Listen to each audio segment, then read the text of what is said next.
आइए अब प्रश्नावली आपका 3.2 होता है, 8वीं क्लास का ये मैथ है। बहुत ही अच्छा सवाल है दिया है। समलंब ABCD में कोण A बराबर 100 डिग्री तथा कोण B बराबर 110 डिग्री है। अब शेष दोनों कोणों की माप क्या होगी? चलो देखो जरा सा समझो। ये समलंब चतुर्भुज दिया गया है और इसमें देखो एक कोण दिया है 100 डिग्री, दूसरा है 110 डिग्री, तो तीसरा और चौथा कोण का है ज्ञात करने के लिए। तो अब जरा सा देखो, हम जानते हैं, लिखेंगे हम जानते हैं। अब क्या जानता है देखो, समलंब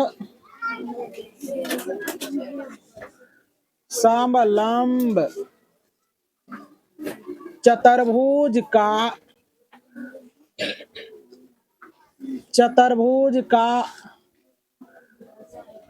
आसन कोणों का योग, आसन कोणों का योग बराबर होता है 180 डिग्री। कितना? 180 डिग्री। इसीलिए एंगल ए, तो इसका आसन कोण देखो, ये आसन कोण हो जाएगा। देखो जरा समझो, है ना, इसका आसन कोण ये होगा, तो angle A plus angle D बराबर 180 डिग्री हो जाएगा। तो एंगल ए का मान कितना देल है? 100 प्लस एंगल डी निकालना है तो 180 हो जाएगा। तो एंगल डी बराबर 180 माइनस 100 हो जाएगा। तो एंगल डी बराबर कितना? 80 डिग्री। एगो पहला निकल गया, है ना। अब फिर देखो, फिर वही काम करेंगे। देखो angle B plus angle C, angle B plus angle C बराबर क्या आ जाएगा? 180 डिग्री। तो एंगल बी का मान कितना? 110 डिग्री प्लस एंगल सी बराबर 180। तो एंगल सी बराबर 180 में से 110 घटा देंगे तो एंगल सी बराबर कितना हो जाएगा? 70 डिग्री के बोलता है। इसका डी का मान ये और सी का मान ये।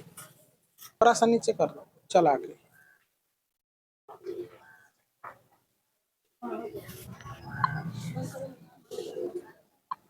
आइए प्रश्न संख्या 2 करते हैं। प्रश्न संख्या 2 को रीड करेंगे। बहुत ही अच्छा रोचक सवाल है। कहता एक समानांतर चतुर्भुज की आसन्न भुजा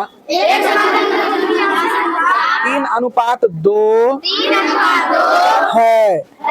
यदि पहली आसन्न भुजा 6 सेंटीमीटर है तो समानांतर चतुर्भुज का परिमाप ज्ञात करें।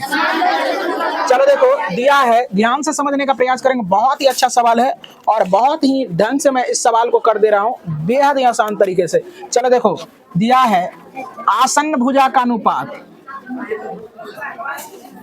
आसन भुजाओं का अनुपात। देखो बच्चे, आसन तो ये भुजा, इसका आसन भुजा ये है ना। तो क्या लिखेंगे? ए बी, फिर इसका ये हो सकता है, इसका ये हो सकता है। तो इसका हम ले लेते हैं, चाहे इसका आप इसका भी ले सकते हो, कोई दिक्कत है ना। तो ए बी अब बटे बी सी ले लेते हैं। तो देखो इसका दिया है क्या दिया है? 3/2 अनुपात में दिया है। अब देखो ए बी का मान कितना है? 6 है ना। तो 6 पुट कर देंगे और बी सी एजेटिव रह जाएगा और 3/2 हो जाएगा। बाय क्रॉस करोगे यहाँ से कटा लो, 3 का 3 और 3 दूना 6 और बी सी बराबर 2 दूना 4 सेंटीमीटर हो गया। अब ये आ गया कितना? 4 सेंटीमीटर हो गया। अब देखो हम जानते हैं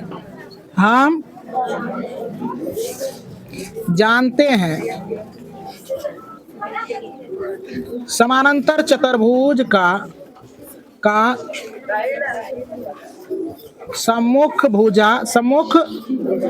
भुजा बराबर होता है ना। तो देखो, तो ये 4 है तो ये भी 4 हो जाएगा, ये 6 है तो ये भी 6 सेंटीमीटर हो जाएगा। तो देखो यहाँ ए बी बराबर तुम्हारा हुआ 6 सेंटीमीटर और बी सी बराबर 4 सेंटीमीटर और डी सी बराबर 6 सेंटीमीटर और ए डी बराबर 4 सेंटीमीटर। तब परिमाप निकाल लेंगे। समांतर चतुर्भुज का परिमाप, सभी भुजाओं का योग हो जाएगा सभी